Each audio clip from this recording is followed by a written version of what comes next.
And then with the Juti-citta at the end, that those Bhavanga Cittas no longer arise, another set. I think this is going away from what Achan was just talking about. She's Well, actually talking about not, because it's going back to your original assertion that what you call conventional death is not real, but there is a definite end to the lifetime of those cittas and bhavanga cittas that occur between each sense and mind. This is your experience of what you've studied about. Is this your direct? Okay, this is all right. I'm not fully enlightened that I would know, have direct experience of a bhavanga citta, but having studied it, and I think growing more and more confident in the teachings that this is true, that I can say this. The most salient point is what one can experience for oneself. That's what's actually the path is, as far as, going beyond suffering is through we can read so much Dhamma, and then we can understand it directly. That's the most important thing. But if we haven't understood it, it only remains in. Oh, yes, and we have to understand it directly. Absolutely. However, in the meantime, before there is direct understanding, there does have to be a basic knowledge of the teachings, and that would include understanding the process when the Juti Citta arises. Maybe. I mean, there's different approaches to Dharma. The Buddha taught people in many different ways. And I mean, I've known people here for a long time. Give me a different way in which the Buddha would teach about conventional death. Well, for one thing, I don't know if those words are actually used in the suttas, for example. And I spoke to Sarah about this recently. She said, yeah, the meaning is understood, but for example, there's no word patisanda. The Buddha didn't use the word patisandi anywhere. It's only in the commentaries to the Abhidhamma. And I'm not sure if there's. I'm not sure. I'm not sure. Is it mentioned in the Abhidhamma, patisandi? Okay, this is from the Samora Vinodani, the commentary to the Vibhanga, about the division should be known between momentary death, karnika marana, conventional death, samurti marana, death as cutting off, samucheda marana, also in the Visuddhimagga, exactly the same. 3 kinds of death: death as cutting off, momentary death, and conventional death. Death as cutting off belongs to those whose cankas are exhausted and are arahats. Momentary death is that of each consciousness of the cognitive series, beginning with Bhavanga Citta, life continuum consciousness, which arise each immediately on the cessation of the one preceding. Conventional death is that of all so-called living beings. For the meaning of amata, which can be translated as deathless, it is because as there is no more birth, that with samucheda marana, there can also be no more death. And so that was. But he's saying that's not in the, and it's the breakup of material and immaterial. It's a good explanation according to later scholars, but it's not something to use. You feel words. That it's not within the Tipitaka itself; it's in the commentaries instead. And I think the theory is there in the suttas, but those words aren't used in the suttas. So the words are not the important. It's actually the understanding. You have to be fair in this, because sometimes people will say words are important, and sometimes people will say they aren't. So I think you have to make, words ultimately aren't that important if you understand the meaning of what's being said. That people can get to the meaning of what they're talking about. They shouldn't get caught on words per se, but it's the meaning. Yes. So this is why, getting back to this moment and Ajahn's question, so now there is seeing, because we're just using it as an example. But I mean, whether we say it's there. It's only if there's awareness at that moment, if you know that there's experience of seeing, because there's so many different objects coming through different doorways. So that's just a way of trying to point it. You could equally say, is there thinking now? Is there bodily sensations now? Is there mental sensations? All these things would be equally valid. And to say, is there bodily feeling now? Is there kaya vedana? Is there? So that's. Just talk about what the possibilities are, because you as you say, there are many doorways, but it's possible to talk about one particular doorway. It doesn't mean that there is direct awareness or understanding of that doorway, but it's still possible to discuss the realities that are arising at the moment that that doorway is. Yeah, I think the Buddha used many different ways to try and help people understand the present. And my understanding is he would teach it to different people according to their accumulation. Some teachings he would never give to this group of people because they're not capable of understanding at that level. And then he would give maybe different teachings to that group. But so everybody's not, I think so, everybody's hears the same thing. It's not going to work for them, that's all. So what is it useful to discuss? What do you think it's useful to discuss? I think talking about the suttas is wonderful to discuss at any time, you know, talk about the teaching of the Buddha. So, but I mean, people could be coming here for years and might be saying, is there seeing now? And they mightn't actually understand it because it's not the right thing for them to hear. It might be better to say, you know, are you experiencing something in the body? You say words like the earth element or the fire element or the water element, something like that. Their accumulations might be more to understand that. But some people might never, if you say, is there seeing now? They might never understand that because it's not their accumulation to understand it, but they might understand something else about the present moment, if that's the way that the mind's hinted or directed or whatever. That's what I'm saying. That it doesn't really, you know, to be honest, I don't want to be adversarial. You know, we're all friends here, but Yeah, but you know, the thing is, that's why my question is, just briefly before Ajahn comes in, is it useful though to talk about things that have not yet been experienced? In case you say to that person, what's appearing? And they say, well, people and things are appearing. No. So is it useful to talk about what is there, even though it might not yet have been experienced as it is? Is the teachings of the Buddha so very subtle? Yes, I think they're very subtle. What did he say? That he talked about the Four Noble Truths. Just one by one, please. What did he say? Idang dukkang. This is no, he said, then he would extrapolate, you know, explain more about dukkha. And he gave, in the first teaching of he would talk about all the various types of suffering. So dukkha is so very subtle. It can be painful. Dukkha can be very much the teachings gross. of the Buddha is different from the others. Yes. Because he thought what the other has no idea at all, no understanding. But he understood, he realized the truth, the absolute truth. Mm-hmm. So each word is so very subtle that if he hasn't been enlightened, how can anybody understand the subtlety of what he realized? That's what I think the Buddha, in my understanding, the main thing is a master teacher. So he would try and say the right words to any particular person to help them, their mind go out towards the truth. So that's why he often used similes, you know, to try and get people's minds to expand. The whole teaching comprises one word, right? Yes. Of truth. Yes. But and he taught the truth for the other to understand it. It's now that nobody can understand that.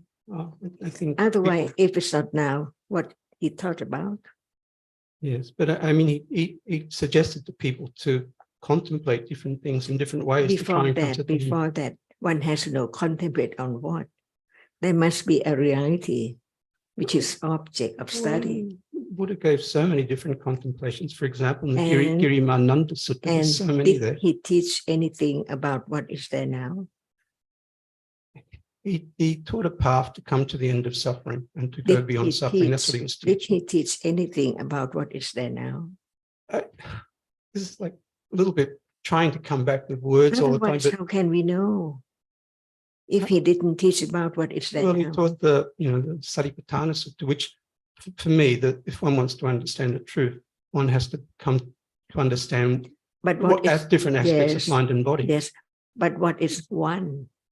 What is one what? one understand. Yeah. So Well, this is coming back to words. no, not It word. is. I mean, we Not can word at talk in all. conventional sense. If it's only word, nothing can be understood because it's just the word. No, but if somebody talks about uses the word or I or something, you shouldn't Okay. say that's talking with self. This is Okay, conventional language. it's just the word hardness. Is it a word? It's a word which points to something. To what? Experience of four rupas, To four that, Mahabhuta, to yes. that which is now hard. Right? Sorry. To when Or- he used the word hardness, Well, it might be he hard thought also. about what is there now, which is hard to be So- known. There's only hardness or softness. Yes, but why did he teach about hardness? Well, he taught about the four great elements. Is what he taught about, from my understanding of the suttas. And then he said these are the characteristics in the suttas of what is hard, And what is fire, etc. and is hardness dukkha? It's just experienced. If If it's not dukkha, what is dukkha? each thing that one experiences, obviously, So each is hardness too, the words, included. these are words. Not the word. I touch it. I don't have to say that it's Well, hard. what about the hardness in your body without touching anything? You know, Yeah, inside one's anything, body, anywhere, anything. like the Buddha. At moment of But touch? it's not necessarily external. It's something that can be inside the body. That can be hardness or softness or That is thinking. no. That's direct experience. Can you touch what inside you? You don't even touch what is here. You don't even touch what is here. Why That's not? only- Why not? It's hard. Who's touching? If without touching, how can it hard? It appears as hardness. Yes, Just now, it's not hard. but- At moment of touching. but it's one's hard. experience through kaya vinyana. So Yeah. one can experience kaya So- vinyana anywhere. So that which experience is vinyana, it has to be kaya vinyana. But we don't have to touch something like that. We can just No, experience but, it anywhere. that nonetheless, I mean, Ajahn asked if when there's touching the table in conventional terms, if hardness is experienced. That was It may be. that or was just the question. okay. So And you said, oh well, it doesn't have to be external. Hmm. Well, but why change the subject or No. dodge the question? well, if one touches, one may experience hardness, or one may experience heat, or one may experience the water element, or may, Right. yes, but it doesn't Not necessarily the have to water be element. hardness. It wouldn't be the water element. That can't be experienced through the body sense. Okay. No, only 3 Mahabhuta can be experienced. The Buddha said in the suttas that one's to contemplate. The So Okay, well, forget about that. But one has to know the characteristics So of what the did water Buddha element is. teach about hardness? It's hard. That's basically what he said. He said this is hard. Everyone And there's knows. various examples. Everyone knows. But if one's touching something, one Okay. may experience hardness, or you know, a character. Moment of touching, it can only be hardness or temperature, heat or cold or motion. It can't be sound. It can't be visible object. Just at that How does moment. one experience the water element? only through the mind, because it doesn't have a like what is touched. It's only softness. The Buddha, said to contemplate the 4 elements. He didn't leave out the water element, and the experience of the water element can be quite powerful. It's quite a powerful thing if one experiences it. So, Anyway, I'd like to get back to the fact that eventually speaking, if there's contact between a part of the body and the table, Mhm. there is likely to be the experience of hardness. or the element of extension, yes. But I mean, why just focus just on that one thing? Like, is there hardness? Well, we can only talk about one thing at a time. We're just discussing. We're Well, not saying Why not say? we're not saying do this or this is an enlightening piece of information. We're just discussing different different dhammas, which are potentially the object of awareness and So understanding. why not experience the earth element anywhere rather than just trying to do one particular thing? The earth element, And just for the purpose of discussion, though. but is it how far can that discussion go if you just use that? The earth element can be experienced throughout the body. Of course it can. So why not say because we just like for to example, discuss we sit here too long, become the earth quite hard underneath this. well, let's discuss the hardness you're sitting on. Yes. It doesn't matter whether we say it's the finger touching the table or the Yes. buttocks on the chair. Yeah. So, Just saying We're that just saying that at this now, it's one of the rupas that is being experienced. It's common, just like what is seen, the visible object is seen, what is heard, the Yes. sound. Yes. So hardness at the moment of touching, hardness is experienced. It's just example of what can be known Yes. now. And earlier when you said, oh, what is dukkha can be painful, but if we're talking about the dukkha of the first noble truth, even pleasant feeling, even panya, whatever arises is dukkha, any reality. yes. So that the Buddha did talk about the 3 types of dukkha. 3 types, yes. Familiar with. Yes. So dukkha, Viparinama. painful, viparinama, and the sankhara dukkha, the Yes. ultimate sense, because when it says sabbe sankhara dukkha, any conditioned reality, no, hardness that's presently the object of experience.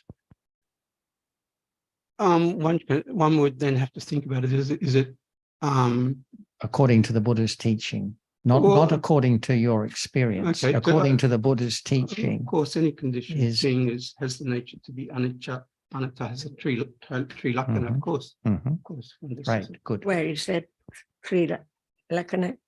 where? Where? Right here. How can we understand and experience that? Well, we just have to follow what the Buddha said. Now, can I experience the dukkha? Yes, of course. But what is seen, I don't know yet. How come?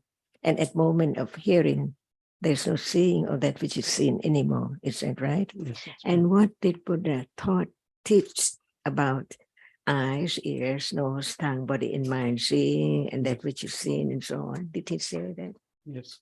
So what did he say about that?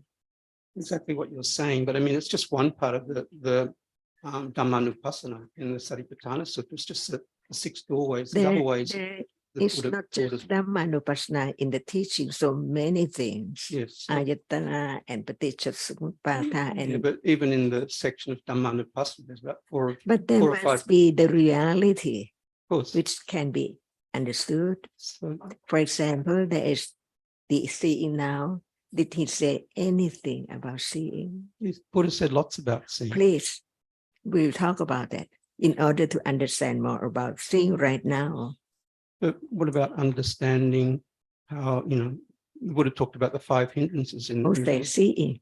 seeing. What did he say about seeing? Oh, I can't remember everything the Buddha said about But seeing, the- but he said in the scene, but there's only the scene. I know But the that. truth, the absolute truth, there must be citta, right?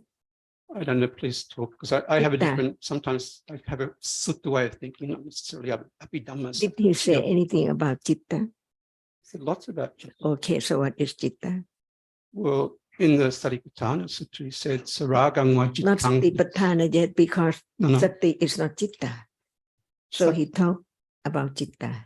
What is about citta? Well, you do ask me something about chitta, and he said, I to would know like- the chitta that has raga or without raga, to know the chitta that has dosa or no dosa, like that. So this, let's not change the subject. No, Though. this is John's good. asking about seeing, which in the suttas is called eye consciousness. Vijnana, Right. yes. Right. So that's the question. Why is not citta? Or why is I vijnana? think Buddha uses different notions, nuances of meaning for the word chitta. There's not Right. explicitly the idea of vijnana. There's different So nuances. of chitta. seeing is vijnana. Seeing consciousness, yes. Yeah. So Eye what consciousness. type of vijnana A type of, yes, one of the types. is seeing vijnana? What Jakku. Jakku, yes, I know. Jakku vijnana, what does it mean? Means experience of Jakku vijnana. It's the difference between the object and, well, it means eye consciousness. Yes, but why jakku vijnana? So eye consciousness, what do you want me to answer? Because without the eyes, it cannot arise at all. No, or if somebody's blind, it can arise. And Sota Vijnana, what is it? Well, it's ear consciousness. Sota Vijnana is hearing, right? Mhm. So now, Sota Vijnana, no body. Only that which arises to hear by the ear door. Sota Vijnana. Everything he taught not belong to anyone, because in truth there is no one at all. Yes. So now we're talking about what is there now. When he thought about seeing, they're seeing right now. He thought about that which is seen, which is seen is now to be known, to its certainty of not stay or not last at all. It arises to see by conditions, condition it to arise. And since it has risen, not condition more, so it falls away. Now, and what is that meant? Sankhara dukkha. Yes. So we learn to understand the three kinds of dukkha. Now sankhara dukkha is understood. Whatever arises must have conditions for its arising. So what about the first truth? The first dukkha? Depends which way you phrase it. I mean, The first dukkha. Dukkha. What is it? That's painful feeling. Painful feeling. And the Dhamma dukkha is when feelings change the way we don't want them to. So it means that everyone knows the moment of being painful, yes, as dukkha, right? Yes. Not pleasant at all. That's why it's dukkha, the body painful feeling. And when one is so sad, is it pleasant? No, happiness is unhappiness. So everyone knows that there are two kinds of dukkha, bodily and mentally. Dukkha. The first one, the first dukkha, and the last dukkha. And what is the second one? Viparinama dukkha. What does it mean? It means when feelings change, Vedana changes. So, and then the mental aspect of coming, either wanting for the pleasant feeling to continue, or the unpleasant feeling to go away. Usually when we talk about the three kinds of dukkha, we just talk about the different feeling, different kinds of feeling, dukkha and sukha and upekkha, but it includes everything. That's why just one word of the teaching can have more than just one meaning. Yes, agree. So now, no doubt about dukkha, viparinama dukkha, and sankhara dukkha. Is it there now? Is sankhara dukkha? If everything that's conditioned is arising and passing away. But nobody knows. That's why Buddha taught about it, to be known, to let go the idea of self and the idea of permanent. Yes. So each word of the teaching of the Buddha can be stood at any time when it's there. Yes. And some people, I think, need to hear things a lot. Some people can hear things briefly, and some people need to hear things in different ways before it can actually penetrate to try and understand. Everybody has different accumulations, and so some ways of explaining or teaching Dhamma will help some people, but it won't help everybody. They'll need something else. So the dukkha, is it the first noble truth too? Dukkha is dukkha, and dukkha is dukkha. And the Buddha, and he says, included in this dukkha, not getting what one wants or being with the unloved. He includes that in the definition. Whatever arises falls away, it's dukkha. Yes. So that is khandhas, any khandha, any conditioned reality. Yeah, but as we know in the suttas, the thing that, or the condition for people to want to understand the teachings is actually having dukkha, unhappiness in some way. Once people have suffered enough, and they really want to hear the teachings, that they're amenable to hearing the Buddha Dhamma. And if people just have a normal worldly life and they're happy, they mightn't be so interested in getting deeply into the Dhamma. But if that's said in the suttas, that's exactly what the Buddha says. There's no rule to that effect. What if someone's studied Dhamma a lot, developed understanding in previous lifetimes?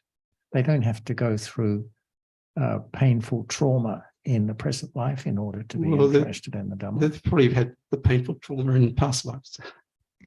Where does it, the sutras that one has to have a lot of painful experience? Sorry, I might have misphrased that. It said that's a cause why people want to lend ear. Well, in my experience Like as you Westerners, quite a lot, us Westerners, we tend to suffer a lot in different ways because we don't know Dhamma, usually. And some people even have the idea that having painful experiences like sitting in a posture a long time is something that leads to more understanding, but it's the wrong understanding that whatever is conditioned is dukkha. It doesn't mean have more painful experiences. This would be the way of some of the Buddha's peers who would taught, and they still do this in India, that you try and work out your karma by experiencing a lot of pain. That would be very wrong. Okay, so getting back to what we were discussing, there are different dhammas arising at the present moment. And the point I think that Ajahn was making is that the Buddha's teaching is about those dhammas that arise at, or may be arising at the present moment. Because you mentioned the path of the Buddha. The path of the Buddha taught is a path of understanding, isn't it? I think usually talked about like a threefold training, like Sila, Samadhi, Panya is often summarized. So understanding is important, but it's like there's a sutta that I like very much called the Mahamangala Sutta, and I think it has many, many facets and just everyday life, looking after family, all different things, but culminates in the end of suffering. So I sort of think that the path has to be, one has to become very rounded to be able to really reach good liberation or full liberation, that it can't leave anything out of one's life. Everything needs to be developed in some way. It actually all helps towards understanding the truth. Right, but ultimately, I mean, Sila and Samadhi are taught outside of Buddha's dispensation. What is unique to the Buddha? They're taught within the Buddha's dispensation. I don't think they should be just say that. No, I haven't said they're not taught. I just said they're known to the world before a Buddha is enlightened. Mm-hmm. So what is unique to the teaching of a Buddha is the understanding of the realities or the dhammas that are appearing, like the Jaku Vijnana and the visible object, Buddha, Sota Vijnana and salt and sound, Sada, and so forth. And of course, mental states also as realities, as things that have the characteristic. And you mentioned the three characteristics, anicca, dukkha, anatta. They attach to sankhara dhammas, conditioned. Attach. They are characteristics of sankhara dhammas. And there are suttas where the Buddha specifically enumerates, for example, visible object, eye base, eye consciousness, feeling, contact and feeling, runs through all those things. These are the things to be fully understood, he said. And these are also what he described as having the characteristic of anicca, dukkha, anatta. Yes. Yeah, the Buddha spoke about the three characteristics throughout the teachings, and in relation to, in the context of the sankhara dhammas, not as abstract, concepts. To be experienced. And the Buddha said that, if one gets too caught up in papancha, that's also takes one away from Dhamma. One has to try and understand what is present, what is real. But the teachings are so broad. When he said what is present, what is real, what was he referring to? You're talking about five khandhas. Yeah, five khandhas. Oh, well, what are the five khandhas? Well, we know that. Why do we have to keep repeating? Everybody's here's old Dhamma students. You know what the five khandhas are. You don't have to keep repeating words. And I've been practicing Dhamma for 47 years. I certainly know all the words. Right. Okay. So the five khandhas are Sankhara Dhammas. Yeah. I don't mean the names of the five. I mean, Yes. what do they? They're a classification of, just like the dhatus and the ayatanas. Well, they are Sankhara Dhamma in a way because they're of a nature to be conditioned and classified. Yes, definitely. But they're all, and the Buddha spoke about this a lot. The same conditioned dhammas comprise the five khandhas and the dhatus and the ayatanas. Yes, so that some people's minds will have a better facility for understanding them in some way, in other ways. That's also so the six doorways is just one way of looking at those Sankhara Dhamma. That's just what is being understood, or what is to be understood, of the Sankhara Dhammas in different ways. So that's why did the Buddha teach 4 Satipatthanas and not 1, for example? Well, and it taught the different classification of the Sankhara Dhammas. Different methods also to come to the present moment and to develop, to see dukkha and to turn away from samsara. Different methods. I mean, there's not, the Buddha taught. Teach one way. If we're talking about Satipatthana, one way, did he teach there should be a order or a different method, or did he just teach about different khandhas, different realities? If you're talking about the word in the Satipatthana Sutta, ekayano, there's dispute about that, whether it's the one way or the direct way or one and only way. And many scholars have argued and disputed about that. But the Buddha said the way to go beyond all suffering is the 4 Satipatthanas. And he doesn't expect everybody to understand all that. But it's certainly, there's four, he classified it as 4, and you can go over and over in the suttas, you'll find it's repeated everywhere. He doesn't say there's just one Satipatthana. He says 4. There's just like there are 5 khandhas, but he doesn't say there are 4 different methods. If you read it, you'll see they're different. If you read the actual Satipatthana Sutta, you'll see that it's talking about Dhamma in a different way, according to individuals. You have to read it and study, and I hope everybody here has read and studied it. What are the words that indicate to you different methods? What are the ways in the Satipatthana Sutta that indicate to you one method? Like earlier you said, when we're talking about visible object, what's seen, well, we could be talking about hardness, could be talking about chitta, because it depends on the accumulation. What is the object of experience? What is the object of understanding now? So we agreed all dhammas are anatta, no one that can select or choose, and it never suggests there should be any selection or choice or order. And when you mentioned before that it's about mind and body, what is body in reality? What body is rupa? The Buddha said that, without mindfulness, I like to use the phrase kaya gata sati. Literally, it means mindfulness gone to the body. Usually in English, they translate it as mindfulness of the body. He said that actually without that, the realization of nibbana is not possible. And I've written some of those suttas down on my phone to show you if you want to see them. There's a whole section on that where the Buddha said many things aren't realized without kaya gata sati. And I just like to follow the Buddha's words.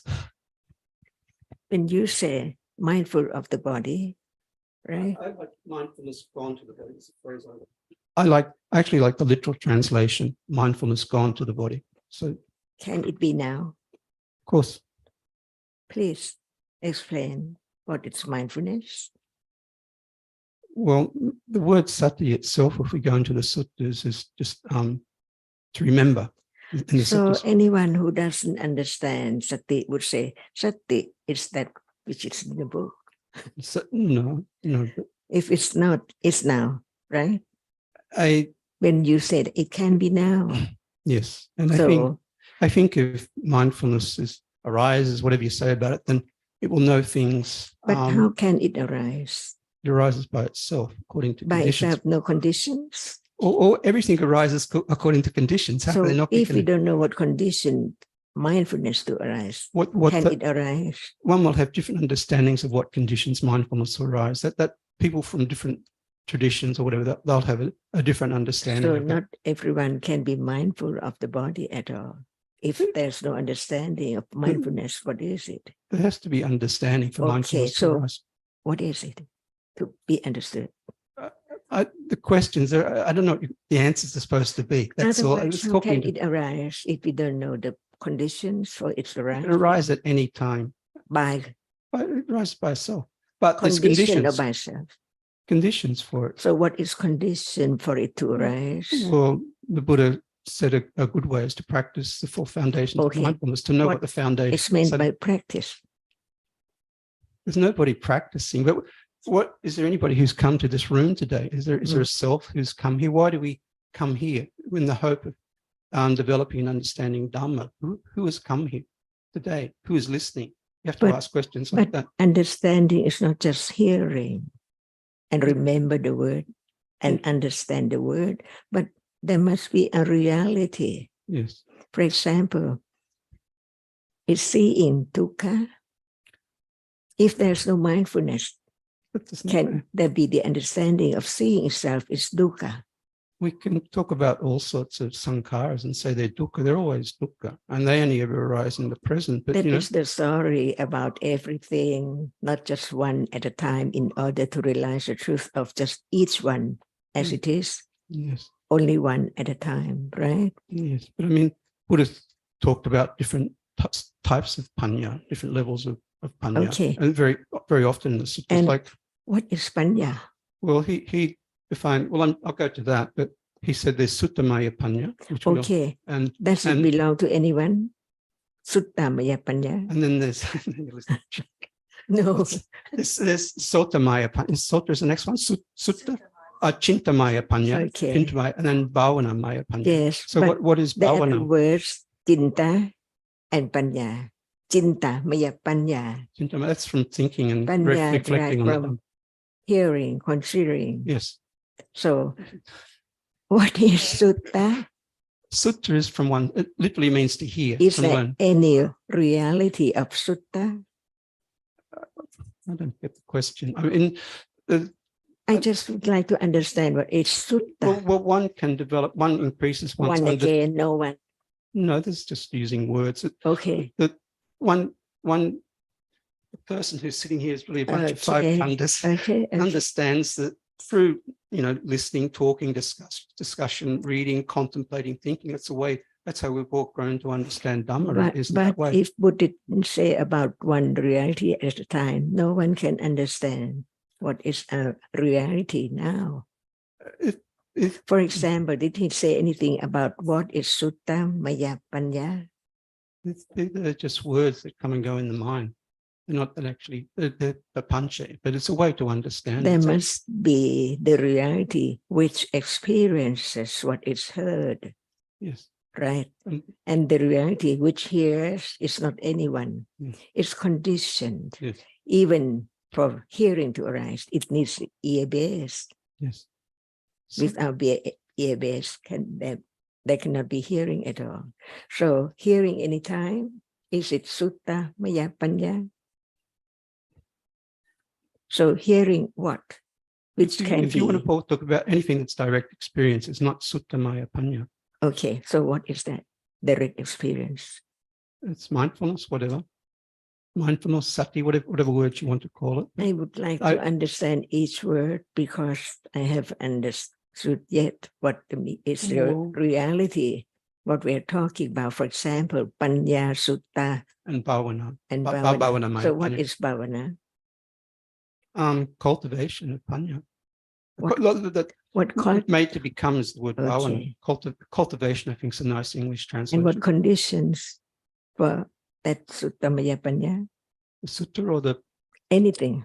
Well, the Buddha gave lots of ways of developing bhavana, maya, panya, and also he emphasized the importance of sutta and chinta, maya, panya. I would like to have bhavana, maya, panya now. So, why not? Share.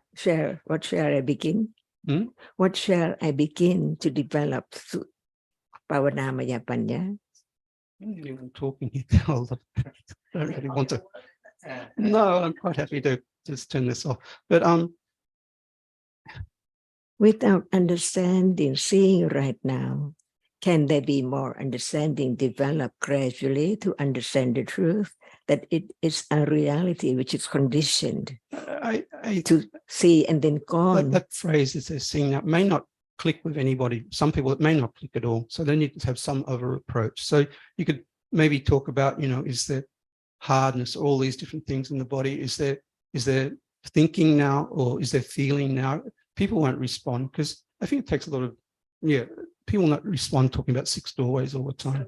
You mentioned practice the 4 satipatthanas. So people respond, they immediately think something should be done, that a certain kayanupassana or one of the other 4 satipatthanas should be selected, and there should be focus on the body. This is what people respond to. But the question is, what is practice? Because bhavana, as you mentioned, means to cultivate or develop understanding. But it's the understanding that develops, no one that can practice or do anything. Okay, so what is your practice? I wouldn't think of practice, because it's immediately, to me, when I hear the word, it's an idea of someone doing something. But as we've agreed, all dharmas are anatta, no one to do anything, no one to practice. So as soon as there's an idea of practice, the idea of I doing, I following is there. So it's not the understanding of Dhamma. And that's exactly the point about why we're talking about seeing and hardness and different realities, to show no one that can select, no one that can practice, no one that can do anything. And the first noble truth is about sankhara dhammas, which are dukkha, not I focus on the body or I do anything. So if we're talking about Suttamaya Panya, Chintamaya Panya, Bhavana Maya Panya, it is the hearing, the careful considering and development of Panya, but no one practicing, no one doing anything. Is there anybody who came here today to join in the discussion? No. No? Is that your experience? There are just different dhammas. Is that your experience? We're talking about the Buddha's teachings. It's not my experience or yours, because no one has an experience. We're talking about the truth at this moment. So this is why we're talking about seeing now, hearing now. What are the characteristics of the Dhamma as in the Triple Gem? The characteristics in the Triple Gem, like if you go for the Triratana, no. The qualities of the Dhamma. What is the quality of the Buddha, the Dhamma, and the Sangha? So in truth, there never was a Buddha, just like there never was Suchin or there never was Jonathan. So it is the qualities, the wholesome qualities, the great virtues that we pay respect to. And the Sangha, again, it is the sharing of the Dhamma and the enlightenment that is respected. And the Dhamma are the truth about realities, that all realities are anatta, that no one can have sila, then samadhi, then panya. No one can practice the 4 satipatthanas. In truth, there's no body to be focused on at all. That's all right to have that intellectual understanding, but one can only really this is why we come back to this moment. And that was why Ajahn kept asking, what about now? Is there seeing now? Because if we think conventionally about situations like, coming here for the discussion, and what about when one's in another place, it's impossible to understand the truth. So it has to come back to this moment. What is true right now? And right now, no one that has an experience, no one that can practice, but that's no body here at all. These words, I mean, unless one knows that, and this is just using convention, if one doesn't know that directly for oneself, one's only talking about how it's taught, but does one really know there's no one here? So this is why does one really know? There has to be the Suttamaya Panya, there has to be the hearing about the truth, and the Chintamaya Panya, the very careful considering, as Ajahn said at the beginning, these realities now, like hardness or heat, are subtle. So it has to be this moment. So shall we start? What would that say? Just one word to understand the subtlety of it. One word. Yes. Anybody else? I just very briefly say hello to everyone at home. And just for context, this is our friend Jitapala, who we first knew in the 1970s. I don't know, Maeve, if you ever met Jitapala, and Azita certainly knows Jitapala well. Are you there, Azita? And besides Alberto, you met Jitapala with us at our hotel. Yes. And besides Jitapala, we also have the Vietnamese friends who were here yesterday, and also Betty. Jan, please continue. Vincent and Mr. Zhao is there, yes. And Eve is here as well, lurking in the background. Okay, please carry on. Yeah. What would it say? One word to be known clearly, study carefully.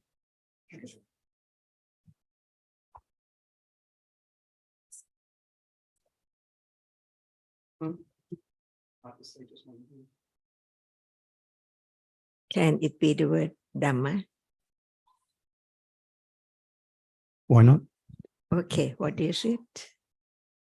It has different meanings also. There's the Dharma of things which can be experienced in the present, or it has the meaning of the teachings. So it's a lot of meanings, the word Dharma. So Whatever is real, absolute truth, nobody knows about its truth.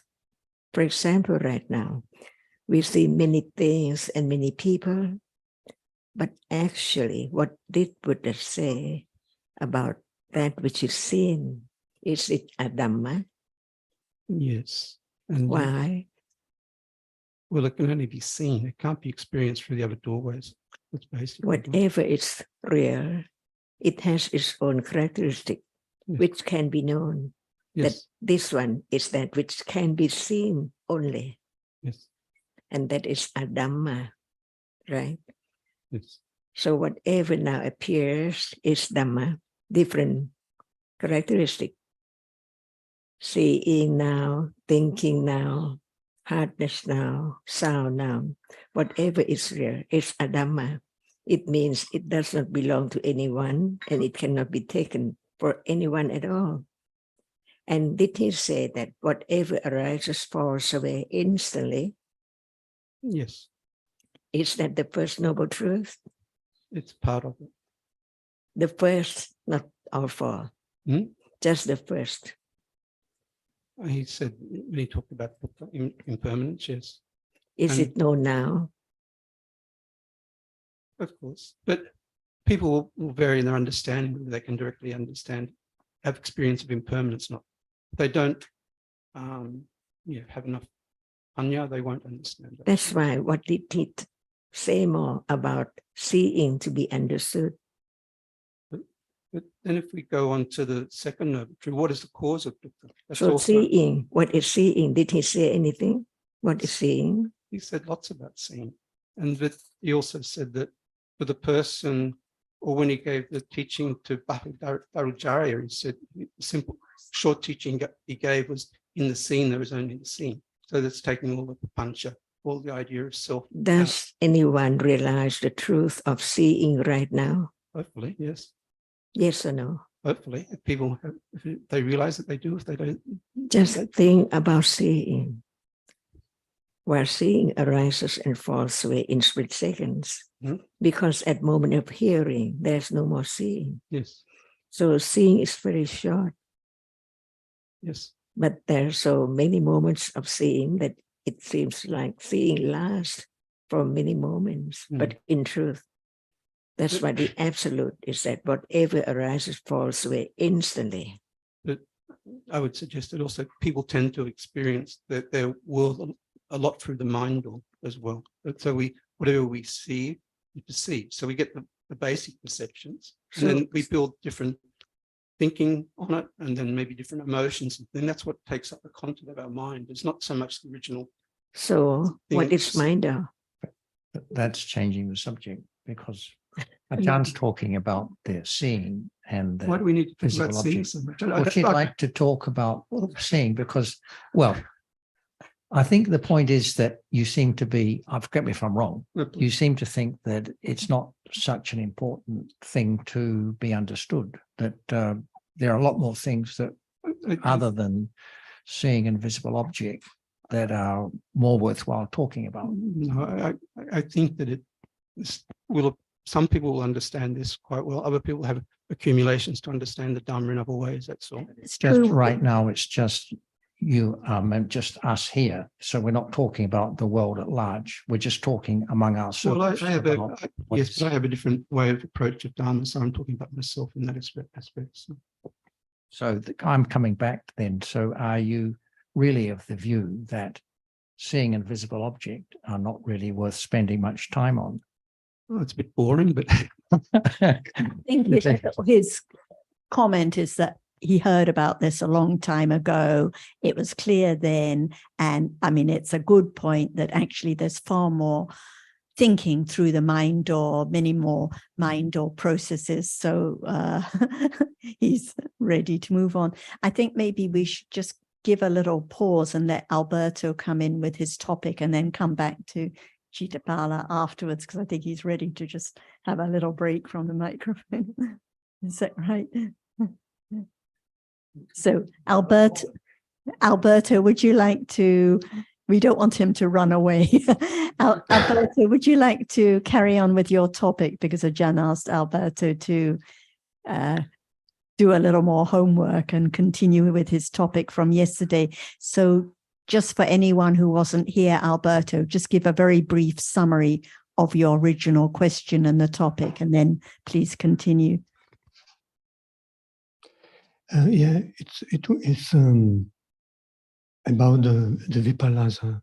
The Vipallasa, which I've looked it up in the dictionary, and one of the translation is upside down. So it's something which is not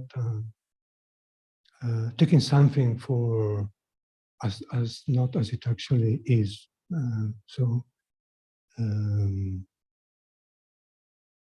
Taking it as like upside down, and there are the dhammas are three. There is sanya, citta, and ditti, and each of these three realities are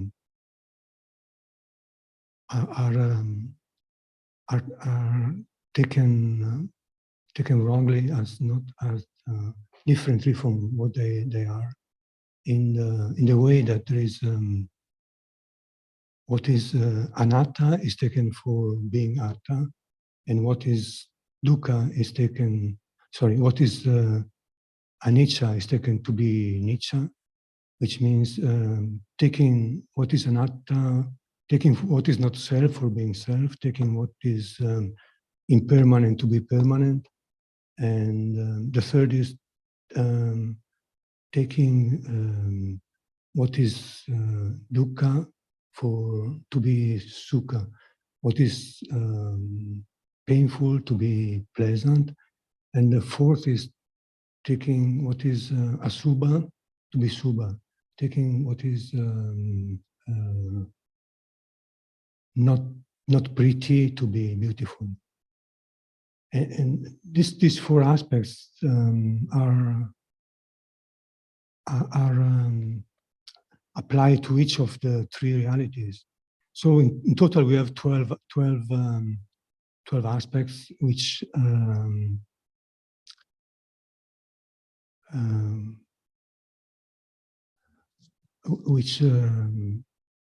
can I say, which explain the whole why the world looks upside down, why the world is taken turned upside down. And I was asking Ajahn about how these vipallasa are gradually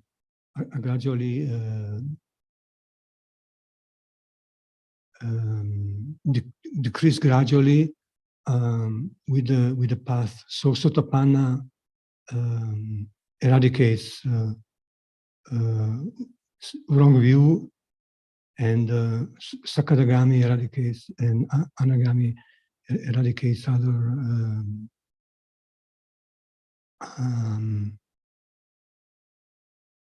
other kilesa. So yeah, that was my question. How it is the different stages of. It's too long. Jan's falling asleep. Can you just ask your question very short and sharp so that she can hear you? Yeah. At what stage, different stages of understanding, which are the different stages of understanding which eradicates the vipallasa,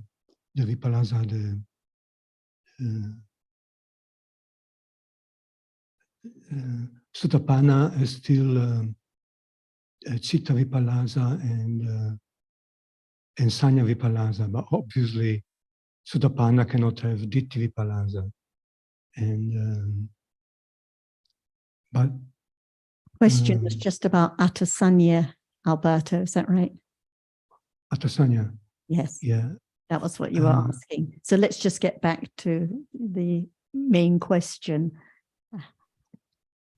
Okay. Yeah, I remember. Yeah, that's fine. Yeah, sorry. My as I said, my memory is not that good. Yeah. Atasanya. Yeah. We know just very little about the truth.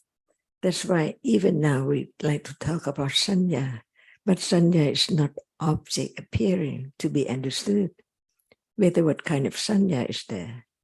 In truth, there is the idea of I, because no understanding of the absolute truth of that which arises and experiences the object, and that which is not anything like table or chair, but that which is there arises but cannot experience the object. If there is no such understanding, is it vipallasa? So it's not just the word that we learn to understand the word, but the absolute truth of what is there, which is so very subtle. No matter what we're talking about, it's not yet the direct understanding of its truth. For example, citta and any kind of cetasika, including sanya, we can talk about it and it's there now, but no understanding of it as it's not mine, or it cannot be taken for anyone or anything at all. That's why learn to understand more of the truth of what is meant by Dhamma, a reality different. When it can experience the object, it's a kind of the reality which arises to experience the object, including sanya and feeling and at the moment, like or dislike. And the other reality is the experienced as it cannot understand or it cannot anything at all. To learn to understand the absolute truth, because the sanya, whether it is vipallasa or different aspect, but it's there already. No need to think about the word for it to explain, but to understand the truth that it's not anyone.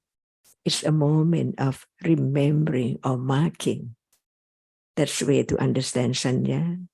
And when it's not yet the understanding of the truth, it is vipallasa. And when it is vipallasa, it arises with only akusala citta. That's why at moment of kusala is the vipallasa, so on. We have to understand the truth, which is so very deep, of each different conditions for each different moments. That's all. This is the beginning. Otherwise, we'll get lost in trying to understand.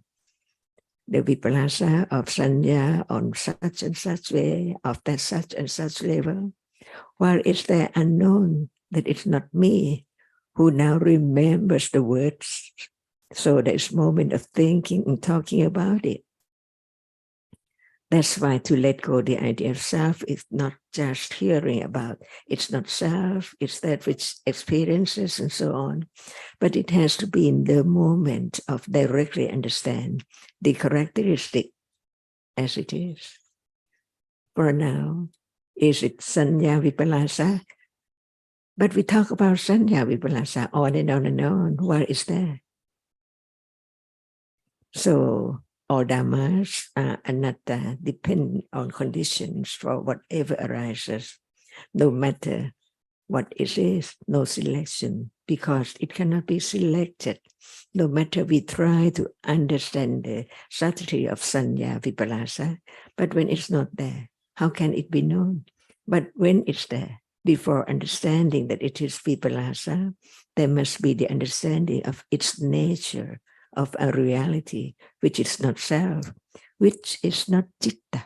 See, each one is so very deep, very subtle. That's why without understanding stage by stage, there can never be the moment of realizing what is there. Now, with understanding of different levels. That's why learn about each truth of a reality. For example, what is sati and what is manasikara? See, we talk about manasikara many times long ago, yesterday too. But now, is it there? Unknown all the time. Just think about it or never think about it today at all before we talk about it, right? So the understanding, the intellectual understanding will condition when it's strong enough, when it's time to arise, no one can stop it. It is not just understand that very moment and it appears as one has understood, but not at all. It has to be the ground, the development of understanding of the truth to understand what is there, no matter at that moment or later, any kind of reality unexpectedly, never be the same. So now when we talk about sanya, who is there? What remembers? Not you, not feeling, not manasikara, but sanya is there. Vipallasa, akusala. This is to understand the truth from the very beginning about the characteristic of different realities. Not just the name we heard, but it's the remember, right? Who's there? Alberto. It remembers even the name. So there's sanya all the time from moment to moment. And when it's akusala, take it for somebody. Is it vipallasa? Sanya vipallasa, condition diddhi vipallasa, and citta vipallasa.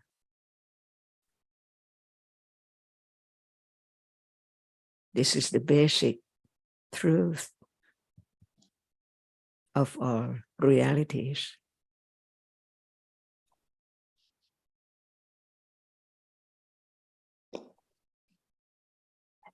Talked about all the thinking that follows. It's without sanya, none of that thinking would occur. So all the thinking, the papancha, all the unwholesome thinking, all conditioned by sanya, and the wise considering, also conditioned by sanya, the right remembrance, the opposite of when there's sanya vipallasa.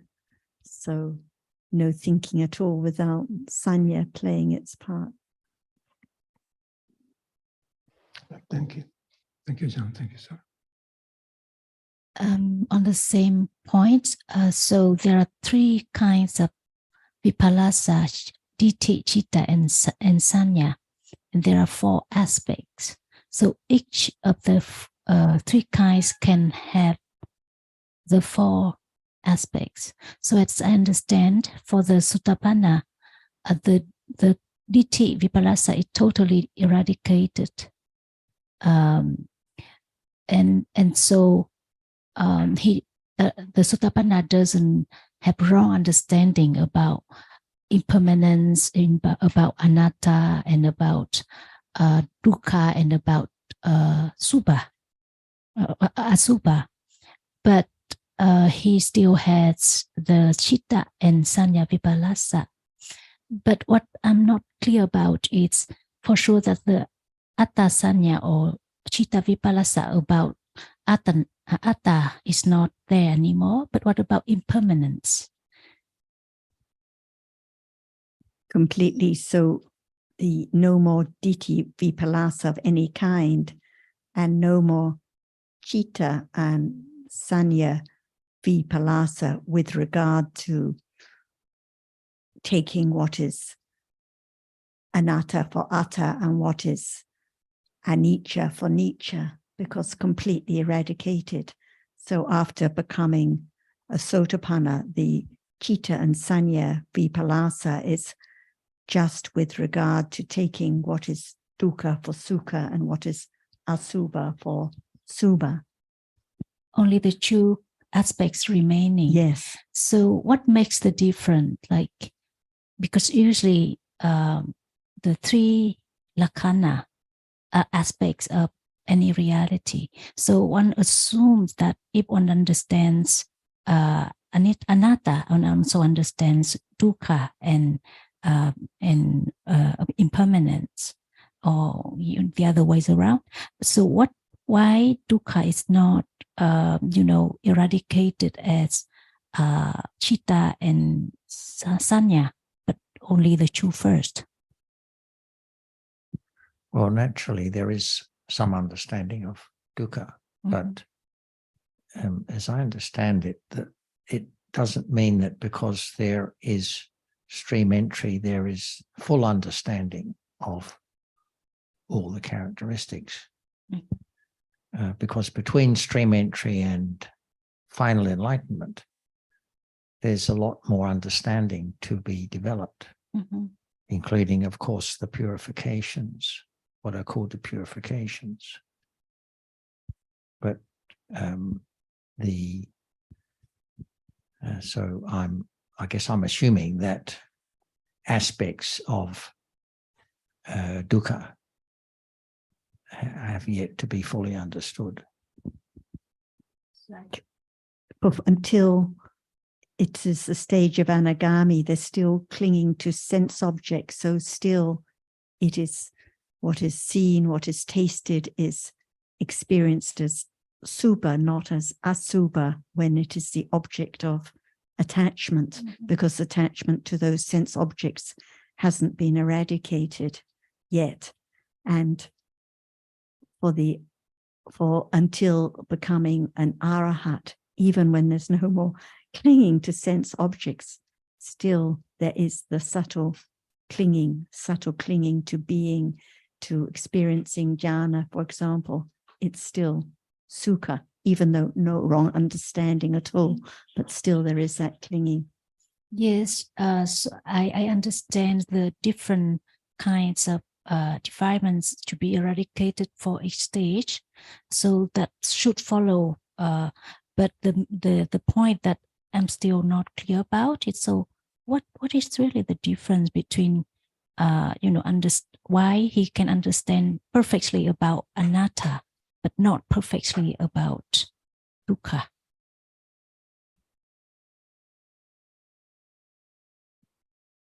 I don't think the stream winner does understand perfectly about anatta, because they still have some idea of the self. So in the fetters, if you're familiar with the 10 fetters, that the fetter of conceit, I am, isn't eradicated until the last stage of enlightenment. So it's still there, the idea that there's still somebody there. So it's more that they don't have the view of self and they don't cling strongly to that. But there's certainly a sense of somebody still being there, according to what's taught in the sutras. But that is mana, and it's different from the taking what is anatta for atta. Just mana. It's taking something to be I. So the Buddha often uses a phrase like, he should contemplate, this is not myself, this is not mine, this is not I. There's a Pali phrase for that, but it's actually the idea that there's anybody there at all. And so it's really only like the person who's reached that stage and they fully understand voidness or sunyata. So yeah. I'm going to say those three aspects that you mentioned are described in the commentaries as referring to attachment, mana, and wrong view. So Tambak's point is that when wrong view is eradicated, mana remains, but there can be conceit without a wrong idea of self. It doesn't have to be a notion of an abiding self. There could still be the understanding that dhammas are conditioned, but the comparing of oneself with another. Yeah, I mean, feeling inferior. Asmimana. So actually, you might know the word mana comes from manati. It means to measure, to actually put oneself in relation to others, measure oneself with others. So sometimes we all have mana at different times, thinking we're better or worse or the same, different types of mana. But the idea is there's not the conceit, asmimana. It's no longer the idea that actually somebody exists. It's gone completely. And that doesn't make sense to you? Because DT is totally different. It's the taking, it's a belief that there's an abiding self. But I don't think that's only fully eradicated at the Arahant. Mana and Ditti cannot arise together, cannot arise together. They both arise with Lobha, but they cannot arise together. So when there's mana, there cannot be any wrong understanding of Asmimana is one of the 10 fetters. So there's 5 fetters that are finally let go of by the Arahant. Yes. So that's one including of them. mana, yes. Asmimana. Yes. It never just says mana, it's asmimana. Okay. Yes. But the wrong view of self completely eradicated. It's just like, if I understand, it's just a deeper feeling that there's actually somebody there. So, and they mightn't believe it. They mightn't hold up, I'm here or whatever, but there's still some idea of a person or a being there, because that's asmimana, the conceit I am. That's literally what it says. Well, it's still, there's only one mana, cetasika. It's all the same mental factor. I'm talking about the fetters that Buddha talks about often in the sutras. Yeah, but you're going by the name, I think, rather than considering that if it's mana, it's the mental factor of mana. It's not the mental factor of ditti. And the two, ditti is eradicated. You agree then that ditti is eradicated at stream entry? What are the 3 fetters? What do they go through? Sakaya ditti is the fetter, and Silabhata Paramasa. And the third one is Uchigitcha. So it's Silabhata Paramasa and Sakaya ditti, believing. View, because it says when Sakaya ditti is eradicated, all wrong views are eradicated together at that moment. I mean, in scholars and different people, they contend a lot about what actually is the meaning of Sakaya ditti. And I think probably one of those things that unless somebody no longer has it, it's hard to understand. It's like, say this cup is heavy and I'm carrying it around 24 hours a day. And then I remember to put it down. I feel lighter because I'm not carrying something around anymore. So that's something what the idea, and there's an Arahant as well, that they don't realize that burden is there until it's gone, until it's finally gone. So I think the different mental factors are known by their characteristics, not by the lighter feeling when it's gone. So okay, so how do you experience Sakaya ditti? Ditti, wrong view, that's the mental factor of ditti. of Nitya Ditti. How do you experience it? Well, it has a characteristic. It's The not how hardness it's that not is how I taken. experience it, because we're just talking about the Buddha's teaching, not what I personally may or may not have experienced. Well, I mean, We're talking about the point what is in the teachings. The point is to experience what Ajahn Sajin's talking about, to experience seeing, hearing directly. It's not to not experience. You don't come here for no reason at all. So the hardness that is touched now,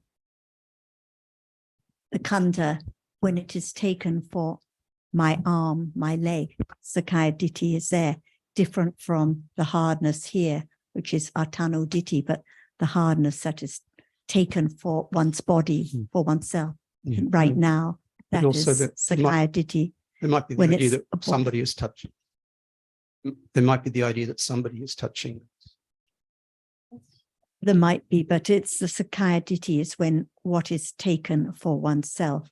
So this hardness is not taken for oneself, but the hardness here is, or the touching is taken for my touching. Yes, in that sense.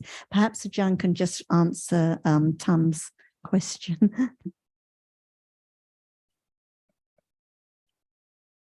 All can be known by different aspects. For example, what is this?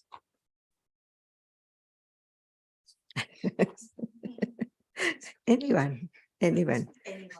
What is this? She's looking at you to answer. Would you like?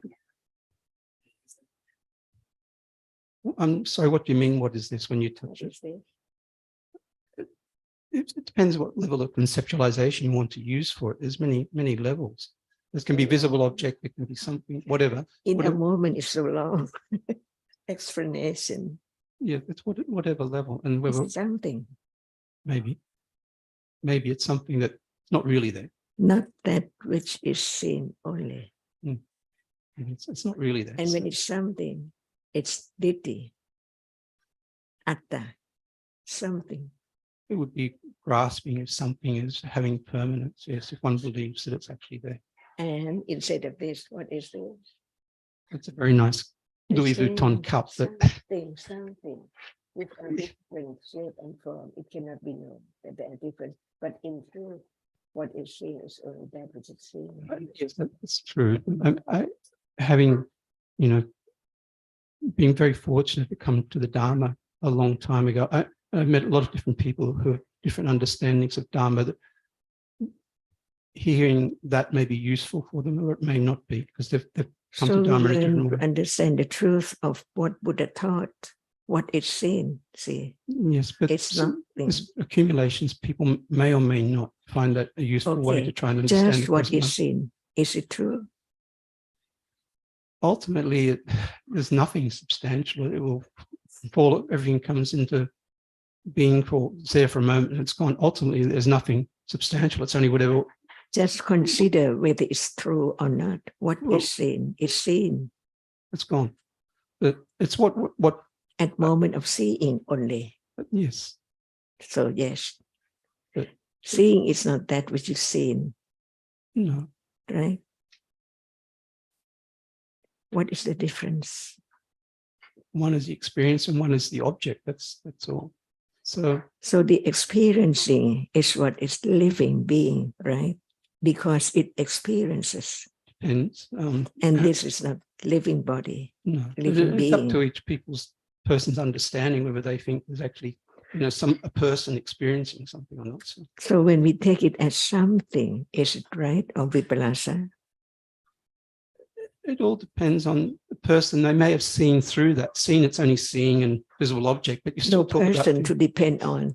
No, but we live in this world. There's a difference between samuti satcha and whatever the other word is. Paramatta satcha. So we just talk about the truth of it in order to understand more about its truth, right? Yes. That's why when we talk about the vipallasa or ditti or wrong understanding, everyone has to die. True. But why everyone want to experience present object? Even one knows that there can be death now, but any moment there is the desire or attachment to experience pleasant objects, even it's known that it's not there forever. So there can be the understanding of the subtlety of clinging,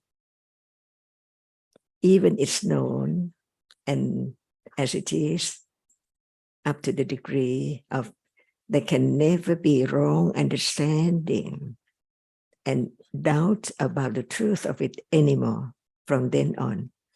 But what about the pleasant feeling has been accumulated just to have that, no matter next moment is death.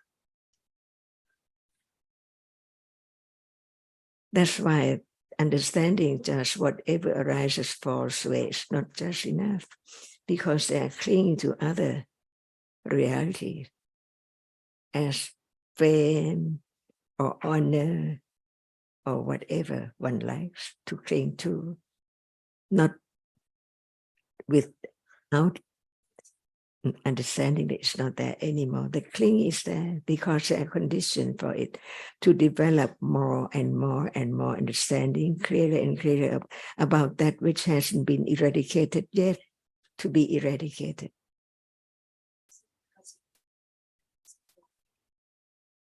Because of the accumulations, and it's although there's no deity, but because ignorance has not been eradicated, so that accumulation conditioned still the clinging to and the taking of what is impermanent to be permanent, but not by wrong view, but just by attachment. They cannot be taking what is impermanent for permanent anymore. Once the wrong view has been eradicated, yes, they cannot be clinging to the idea of permanent or taking it to last at all. They can be clinging to what is seen or what is heard, or for the anagami, clinging to the pleasant feeling or to existing, but no clinging to lastingness because completely eradicated. I think that shows it's really subtle to understand the different things. They can still be clinging to pleasantness until arahat, till completely the clinging, subtlest clinging completely eradicated. But when there has been the understanding of dharmas as anatta, no or wrong view at all, cannot be any clinging or misunderstanding about visible object as lasting or any reality as lasting, and no idea of conventional objects as existing at all, no idea of I in any sense, just the mana, but no clinging to any idea of self existing, completely eradicated. When Sakaya Ditti has been eradicated, like it says, when Sakaya Ditti is eradicated, all other kinds of Ditti are eradicated at the same time. They all depend on it. Thank you. It's clearer. Thank you, Ajahn. The delicious food is so delicious only when it's tasted. So short, but still we like it, any bite. Just want that, see.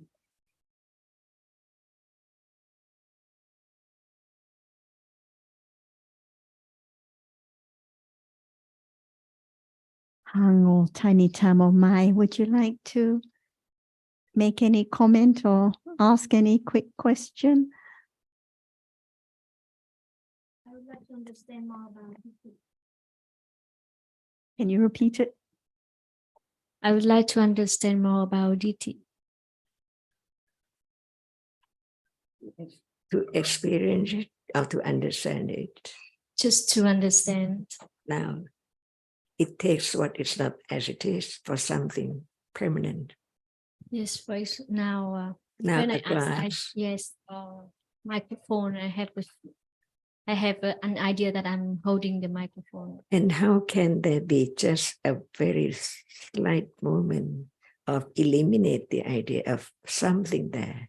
if there's no understanding of the truth of what is seen, to let go the idea of what we take it for something.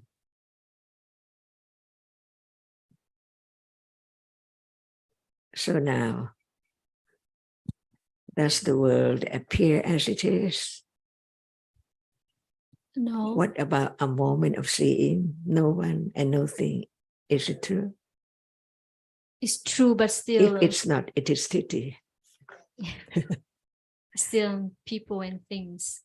So many things in this room.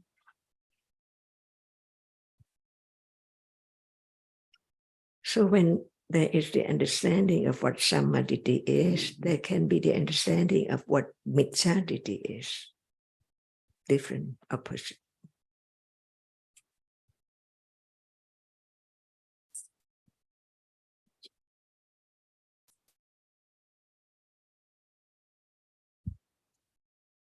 If there's right understanding now that it is just seeing which sees, which experiences what is visible, no one there at all, it is the right understanding, even if it's just considering level about the reality of seeing.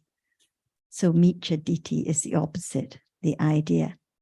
I am seeing, or it's my seeing, or it belongs to me, or it's part of me. So it's the opposite. So it always is connected, concerned with khanda, reality. The hardness, when it's understood, is just hardness that is touched. It's right. When it's the idea that it's an arm or a part of the body that is experienced, then it is the wrong understanding. So like in the Satipatthana Sutta, when the rupa is taken for my body, it's the wrong understanding because it's just rupa that is touched or experienced. And is what we are talking about the teachings of the Buddha? I think it's one aspect of the teachings of Buddha. Mm-hmm. Yeah, there's so much that the Buddha's teachings are so vast and wonderful. And talk about the Dhamma, it can be very joyful to talk about the Dhamma. So, yeah. So. Some aspects of the teachings are things that were known before the Buddha's enlightenment anyway.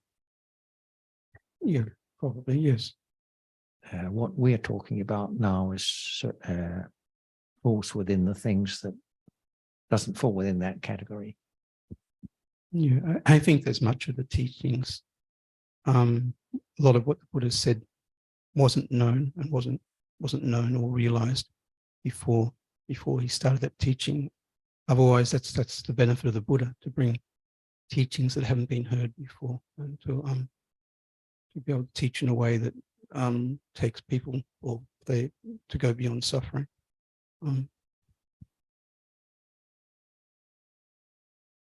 Well, the path to enlightenment is unique to the Buddha. Yeah, I believe that.